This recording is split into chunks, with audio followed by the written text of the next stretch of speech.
Social activist Bojja Aishwarya deputy CM Pawan Kalyan పై చేసిన అనుచిత వ్యాఖ్యలకు నిరసనగా జనసేన నాయకులు వీర మహిళలు బొజ్జా ఐశ్వర్య ఇంటి వద్ద రాత్రి నుంచి నిరసన వ్యక్తం చేస్తున్నారు.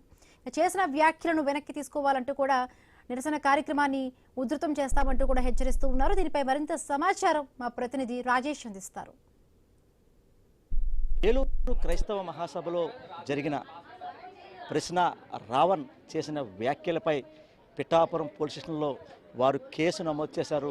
రాత్రి 1 గంట సమయానికి వారికి బెయిల్ వచ్చిన నేపథ్యంలో సర్పవరం పోలీసులు కూడా వారిపై కూడా కేసు నమోదు చేశారు. పిఠాపురం పోలీస్ స్టేషన్ దగ్గరికి వచ్చిన ఎవరైతే సోషల్ యాక్టివిస్ట్ బొజ్జా ఐశ్వర్య వారు డిప్యూటీ సీఎం పవన్ కళ్యాణ్పై చేసిన వ్యాఖ్యలపై తీవ్రంగా ఖండిస్తూ బొజ్జా ఐశ్వర్య ఇంటి సమీపంలో జనసేన సంబంధించి వీర మహిళలు వారు ఆందోళన చేసే పరిస్థితి కనబడుతుంది. ప్రధానంగా చూడొచ్చు క్లియర్గా ఈ బొజ్జా ఐశ్వర్య ఇంటి దగ్గర ఒక పక్క జనసేనకు సంబంధించి జనసేన వీర మహిళలు కూడా వారి ఇల్లు ముట్టడించిన పరిస్థితి.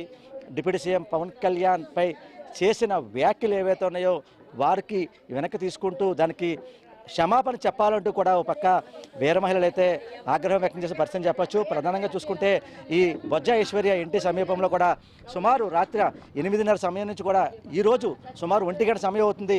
రాత్రి నుంచి కూడా ఇక్కడే ఉండి తమను ఎవరైతే బొజ్జా ఐశ్వర్య ఉందో ఆమెను అరెస్ట్ చేయాలంటూ కూడా వారైతే ఆగ్రహం వ్యక్తం చేస్తున్నారు. ప్రస్తుతం మన వద్ద కొంతమంది వీర మహిళలు ఉన్నారు, వారిని తీసుకునే ప్రయత్నం కూడా చేద్దాం. అమ్మ చెప్పండి, ఇప్పుడు చూస్తున్నాం సుమారు రాత్రి 8:30 సమయం నుంచి ఈ రోజు ఇంకా 1 గంట అయ్యింది, రాత్రి నుంచి కూడా ఇక్కడే ఉన్నారు. అని మీ ప్రధాన డిమాండ్ ఏంటి? డిమాండ్ ఏమీ లేదండి. మాకు ఆవిడ నిన్న పిఠాపురంలో వాగిన వాగుడు ఐశ్వర్య అనే మనిషి అక్కడ వాగిన వాగుడు అది డిప్యూటీ సీఎం గారిని తను ఎలా మాట్లాడుతుందో కూడా ఒళ్ళు పెళ్ళు తెలియకుండా మాట్లాడింది. ఆ మాటలు మేము ఏమీ చెప్పలేదు. రాత్రి 8 గంటల నుంచి ఇప్పటి వరకు ఎందుకు కూర్చున్నామంటే ఆవిడ వచ్చి మాకు క్షమాపణ చెప్పమానండి పవన్ కళ్యాణ్ గారికి. క్షమాపణ చెప్తే ఎక్కడో అక్కడికి వెళ్ళిపోతాం. ఫోన్లో ఆవిడ మా దగ్గరికి రాకపోవడానికి సిగ్గుపడుతుందేమో. సోషల్ మీడియాలో అయినా ఆవిడ ఎప్పుడు ఉంటుంది కదా యూట్యూబ్లోని, అందులో అయినా సరే చెప్పమానండి, చెప్తే మేము వెళ్ళిపోతామని చెప్పాం.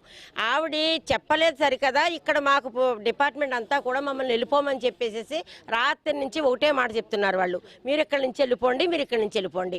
మేము నిన్న మధ్యాహ్నం పిఠాపురాన్ని ఇచ్చారు, నిన్న సాయంత్రం సర్పవరాన్ని ఇచ్చాం, ఇప్పుడు మళ్ళీ ఇక్కడ ఇచ్చాం, 2 టౌన్ ఇచ్చాం. ఎక్కడా కూడా ఇప్పటి వరకు ఏమీ స్పందన లేదు. వాళ్ళు అసలు స్పందించట్లేదు. ఎందుకు స్పందించట్లేదో మాకైతే తెలీదు. మేమైతే మాత్రం ఆవిడ వచ్చి క్షమాపణ చెప్పే వరకు చెప్పించుకునే వరకు కూడా మేము అక్కడి నుంచి కదలం. మా పవన్ కళ్యాణ్ గారికి క్షమాపణ చెప్పాలి. మా నాయకుడిని అమానుషంగా తిట్టినందుకు మా మనోభావాలన్నీ దెబ్బతిన్నాయి. మేము జడిసిపోతాము, వెళ్ళిపోతాం అనుకుంటున్నామేమో. నువ్వు బయటకు వచ్చే వరకు కూడా ఇక్కడే ఉంటాము, నీ అంతేంటో మేము చూస్తాం. చెప్పండి, ఇప్పుడు చూస్తున్నాం ఏవైతే అంటే మీకు సంబంధించి అంటే పిఠాపురంలో జరిగిన వాగ్వాదాలు అంటే జనసేనకు సంబంధించి కొంతమంది ప్రతిపక్ష నేతలతో కూడా ఈ మధ్య వాగ్వాదాలు జరిగినాయి. అటువంటి జరగకుండా ఇక్కడి నుంచి వెళ్ళమని చెప్పామని చెప్పి ఒక పోలీసులు చెప్తున్నారు. మరోపక్క జనసేనకు సంబంధించి ఒక పక్క సీనియర్ నాయకులు కూడా ఇక్కడి నుంచి వెళ్ళండి అని చెప్పి కూడా వీర మహిళలు చెప్పారని చెప్పి కూడా చెప్తున్నారు. అది నిజమేనా కాదంటారా? ఎందుకంటే నిన్న ఆవిడైతే పిఠాపురం వచ్చి చాలా ఘోరంగా అయితే మాట్లాడి విధానంలో మళ్ళీ ఆవిడ ఏమంటుందంటే ఇప్పుడు అక్కడ అరెస్ట్ చేసింది ఏదో ఉత్తమని తీసుకొచ్చి లోపల పెట్టినట్టు పిచ్చి కుక్కల ప్రేలాపన అయితే పేలాడు. దాన్ని పోలీసులు తీసుకురావడం జరిగింది. దానికి వచ్చారు, సంఘీభావం తెలుపుకోండి, వెళ్ళిపోండి. అంతేగాని ప్రెస్ మీట్ పెట్టి కళ్యాణ్ గారిని అవాకులు చవాకులు మాట్లాడింది. కళ్యాణ్ గారిని ఏకవచనంతో మాట్లాడడం జరిగింది. ఇంకా గొంతు ఇప్పితే ఇలా చేస్తారా అంటుంది. ఇలాగే చేస్తారు, గొంతు తిరంగా ఇప్పకపోతే ఇలానే జరుగుద్ది, ఇలా చూసుకుంటాం, మీరు వెళ్ళిపోండి అమ్మ అంటే పోలీసు వారు అంటే మేము వెళ్దామనే సమయానికి మళ్ళీ ఇంకో వీడియో అయితే చేయడం జరిగింది. ఇప్పుడు ఇక్కడ నుంచి అయితే కదిలేదే లేదు. ఎందుకంటే నువ్వా మేమైనా చూసుకునే వెళ్తాం అమ్మ, ఇక్కడ నుంచి నీ భాష అదుపులో అయితే పెడతాము, చూద్దాం. ఎందుకంటే నువ్వు రా, బయటికి రా, నీ దమ్ము ఉంటే రా అని చెప్పేసి నేను అడుగుతా ఉన్నాను. చూసాం కదా ఓవరాల్గా ఈ బొజ్జా ఐశ్వర్య ఇంటి వద్ద అయితే మాత్రం వీర మహిళలు అలాగే ఇక్కడ జనసేన నాయకులు అయితే చేరుకున్నారు. బొజ్జా ఐశ్వర్య డిప్యూటీ సీఎం హోదాలో ఉండి పవన్ కళ్యాణ్పై వారు చేసిన వ్యాఖ్యలు వెనక్కి తీసుకోవాలి, ఖచ్చితంగా క్షమాపణ చెప్పాలి, లేకుంటే ఆమె వచ్చేదాకా కూడా మేము ఇక్కడ బైఠాయిస్తామని చెప్పి ఒక పక్క ఎవరైతే వీర మహిళలు చెప్పే పరిస్థితి కనబడుతుంది. ఇదే కొంత తాజా పరిస్థితి. కెమెరా పర్సన్ సతీష్తో రాజేష్, ఐ న్యూస్, కాకినాడ జిల్లా, కాకినాడ.